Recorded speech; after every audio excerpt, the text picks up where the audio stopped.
Hey there, ships in the Agile Armada, and welcome to another episode of Agile Bytes, a podcast sponsored by Integrity Inspired Solutions, where we build software in an agile manner, day in and day out. Today's episode, I want to talk about what sprints are for. So this is mostly going to be for our Scrum brethren and sistren, and it may seem at first like this is a very obvious concept. I mean, if you do Scrum, the sprints are the heartbeat, right? And so you might be thinking, well, yeah, sprints are what we hang the cadences off of, and we have the sprint goal, and everything is oriented around the sprint. But the reason that I want to talk about it is because lately I've been seeing Scrum kind of come under fire simply because it uses the concept of a sprint, the time box. Okay, there's this fixed iteration of time. And if you are working from more of a flow-based strategy like Kanban or something like that, this seems very odd, right? Like, why would you work for 2 weeks or even 1 week and have sort of these artificial deadlines? And it's at those deadlines that you would do things like retrospect or review or things like that. It's almost like taking the weakness of traditional project management and amortizing that, right? So now instead of the time box being a year or 2 years, it's a week or 2 weeks, but the same issues kind of keep happening. And so I want to say a couple of things about that. First of all, cards on the table. Here at Integrity, we don't do a lot of Scrum. If you've listened to my previous podcasts, you know that our view is Scrum is useful in a very specific set of circumstances. And when we have those specific set of circumstances, then we might choose to use Scrum. We have used Scrum with some of our clients in the past and probably will again in the future from time to time. But we understand Scrum pretty deeply, and that's kind of why I wanted to talk about it, because for most of our project work, we don't employ Scrum. We use flow-based strategies, Kanban being what we do by far and away most commonly. And it's from the perspective of these flow-based strategies that the sprint, or the concept of a sprint, is often criticized. Now, far be it from me to white knight for Scrum, especially because most of my time is spent explaining to people that they shouldn't be doing it. At the same time, I don't think it's fair for a flow-based methodology to critique Scrum on the grounds of having the fixed time box. The fixed time box exists for a particular reason, and that's what I want to talk about. So if you are a Scrum practitioner and you are maybe not clear on why the team operates in these time boxes as opposed to a flow-based manner, or you are more of a flow-oriented practitioner like Kanban or something to that effect, and you just think having time box iterations are very limiting and dumb, I want to address both of you. I do want to say that the critiques of the sprint, of having the time boxes, the critiques that come from the flow-based camp, those are usually valid critiques. The points about it, like why would you wait till the end to review? Why would you have this artificial deadline that doesn't really mean anything? Like those are all valid points. But from a Scrum perspective, from a specifically Scrum perspective, what is Scrum good for? There is a reason the time box is useful. And that's what I'm going to talk about in today's episode. So the first question I want to address is, why is a time box sprint a valid mechanism for Scrum just in general? Not even talking about a specific sprint, but just the concept of them. And I want to use a few analogies to kind of preface for it, to kind of grease the mental skids as we begin to approach Scrum. And so for the first analogy, I want you to imagine with me that you are about to walk into a room that you have never been in before. Just kind of picture that in your mind's eye. Now, you may know something about the room already. People may have told you some things about the room, but you yourself have actually never been in it. You have probably been in rooms similar to it, but not that specific room before. Now, what is the level of illumination in this room that you've never been in before? Well, depending on how you're imagining it, you might be imagining a very brightly lit room. And I can look around the room and I can see all the furniture. I can see all the things that are on the floor. I can see the size of the room, get a good feel for that. Sure, there are maybe things in the room that I can't see right away from where I'm standing, but I go around the conference table and accidentally step on a Lego. I don't know what goes on in your conference rooms. Maybe that's the kind of thing that happens. So there may still be some surprises waiting for me, but by and large, I can see most of the stuff in the room, see its size, its layout, parameters, contents. And when I have that level of certainty about what's in the room, then I can just move around normally. If the room is big enough, I might even start running around it if I wanted to. I just don't have to be that careful because I have a pretty clear idea of what I'm up against in navigating this room. But what if the illumination is not so good? What if the lights are very dim, or what if it's even pitch black? And now I have very little idea about the contents of the room. I don't know the dimensions of the room. I don't even really know what's in front of me once I get out past a certain distance, right? Like I can maybe make out what's right in front of my face, but the further out we go, it just kind of fades into oblivion. Well, if I'm in a room like that, I'm going to walk through that room very differently. I'm sure not going to run through it, right? Nor am I going to just walk around in a continuous manner like I might if I had more certainty. Instead, I'm going to take a step or two, stop, take a step or two, stop, take a step or two, stop. And this whole time I'm going to be kind of feeling around me, trying to get information from the environment that informs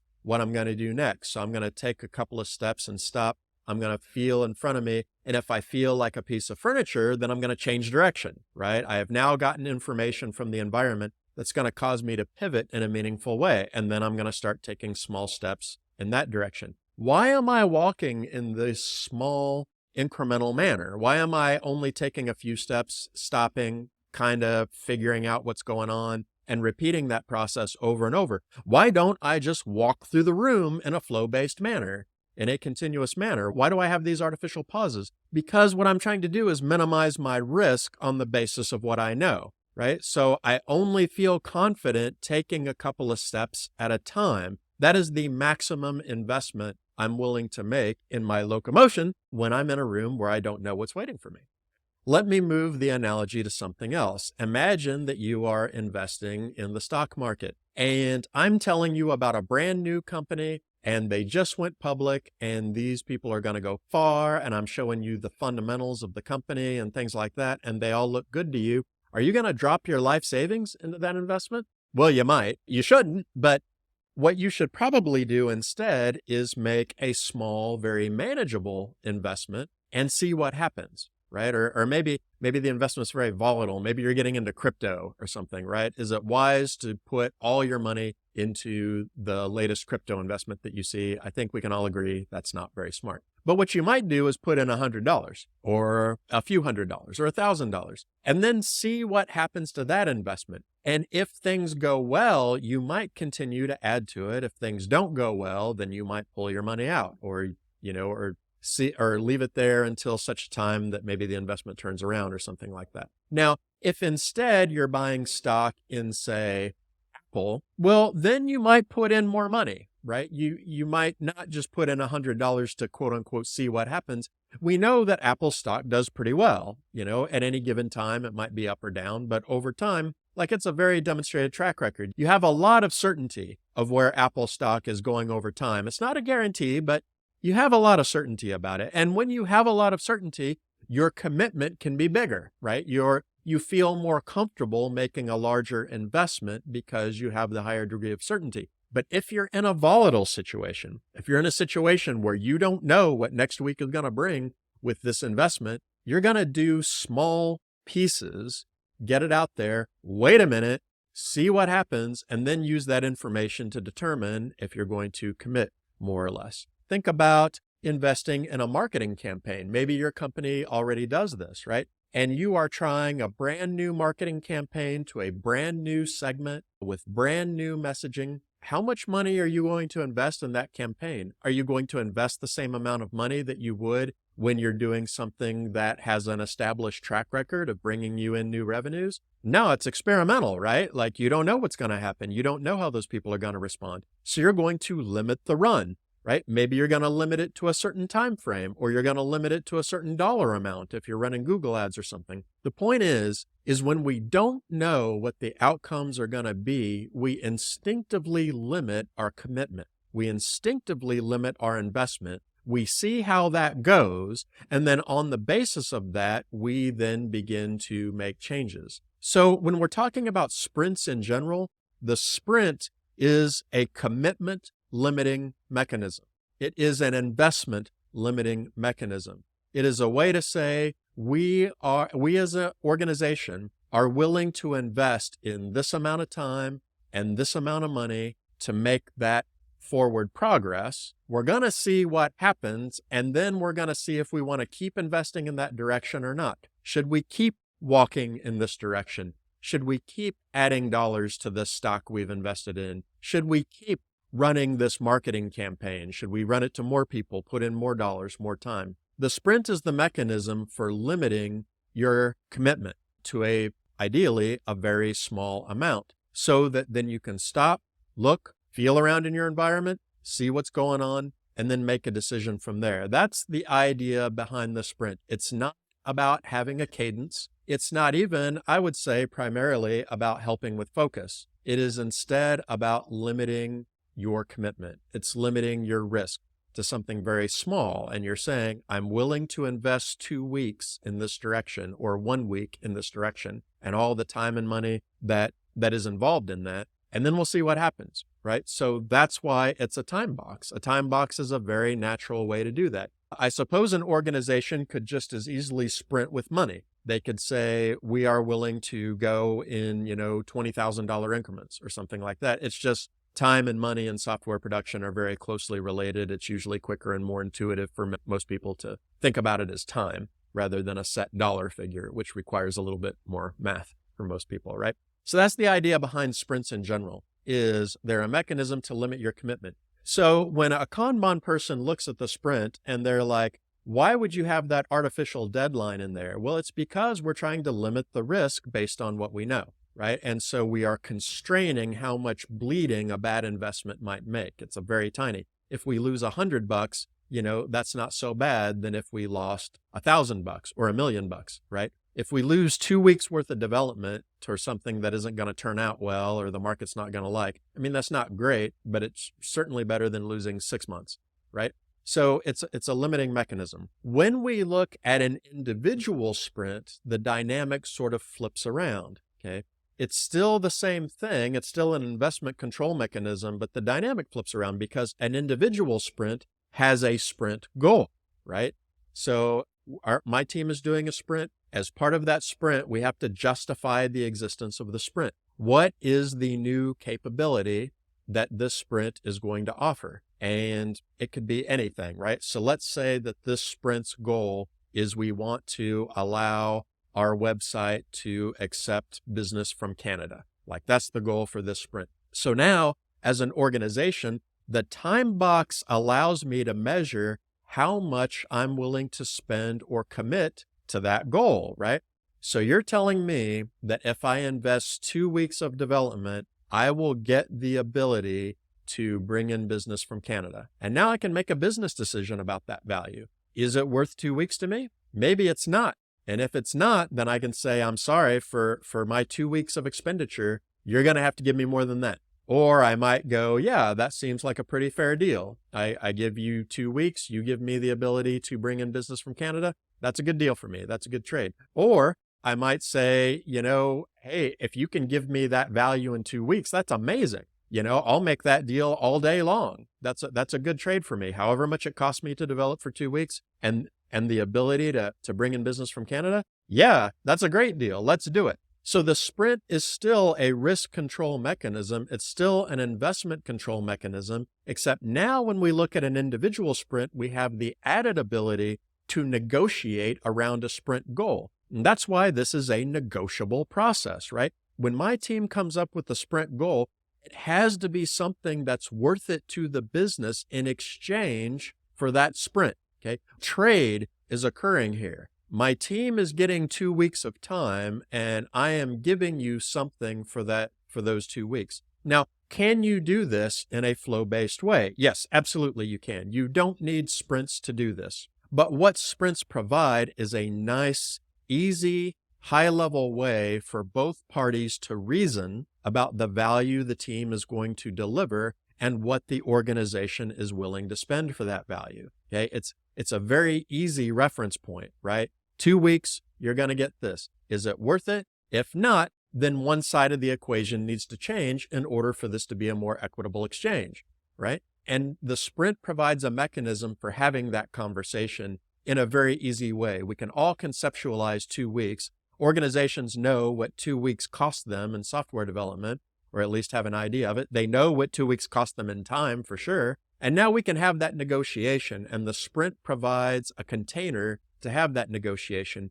But the principle is still the same. It's still about limiting my investment. Okay. It's still about controlling my risk. And that's something the sprint allows me to do. So do you need sprints to accomplish these things? Not necessarily. For instance, if your product has a decent level of illumination, if it has a decent level of certainty to it, you have a pretty good idea of what's going to go into it over time, or at least for the foreseeable future. Yeah, there's going to be some surprises in there. Yeah, you're going to have to adjust here and there, but by and large, you know what furniture the room has in it, right? By and large, the lights are on and you can see most of the terrain, right? Well, yeah, then the sprint's not buying you anything, right?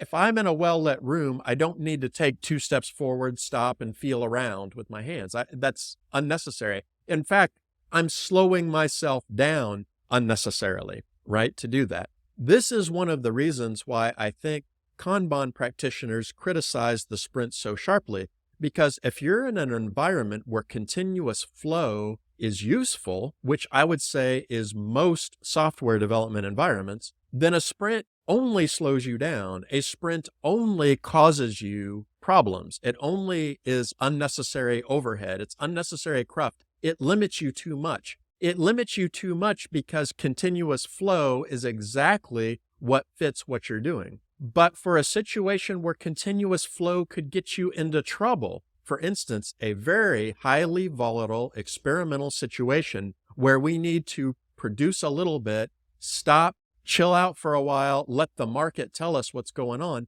continuing to build out without getting that verification to help us determine our next product direction is actually detrimental to our organization. Doing Kanban continuously in that environment might actually potentially be harmful, depending on the circumstances. So that's the function that the sprint gives us. If you don't need that, don't use it. Don't do it, right? The other thing is when we're talking about that cost value negotiation, you can do that same thing with flow metrics, right? If I have good flow metrics, then I have a pretty good idea how much time the organization will invest in each item. And we can look at this cost per value discussion at a very granular level. We can even go item by item if we want to. Sprints just provide a nice high-level container to compare time against nice high-level product increments, which is the sprint goal. It's just kind of an abstraction. It's just kind of easier to have that conversation. Are you willing to trade 2 weeks for this goal? Yeah, either you are or you aren't. And it's a very quick conversation to have. Very rarely do organizations want to go through on a work item by work item level and make a cost value decision about it, although you can. And if you do, that's great. Again, if the sprints don't buy you anything, don't have them, okay? And if sprints don't buy you anything, I would go so far to say Scrum probably isn't buying you anything that you couldn't get from some other way. But at the same time, I do think it is unfair to critique sprints as being inherently flawed. They have a use. It's just they're useful, just like Scrum, under a particular set of software development circumstances that may or may not be a fit for you. And if they are buying you something, by all means, keep doing them. Thanks everyone for listening to Agile Bites. Agile does sometimes bite, but we don't think it always has to. If you enjoyed what you heard today, don't forget to like and subscribe to this podcast on whatever platform you happen to be using. And if you can, leave us a comment because we'd love to hear your feedback. What things would you like to hear about? What things did you hear that were valuable to you today? You can also head over to integrityinspired.com to sign up to our email list. But that's all for today, folks. We'll see you next time.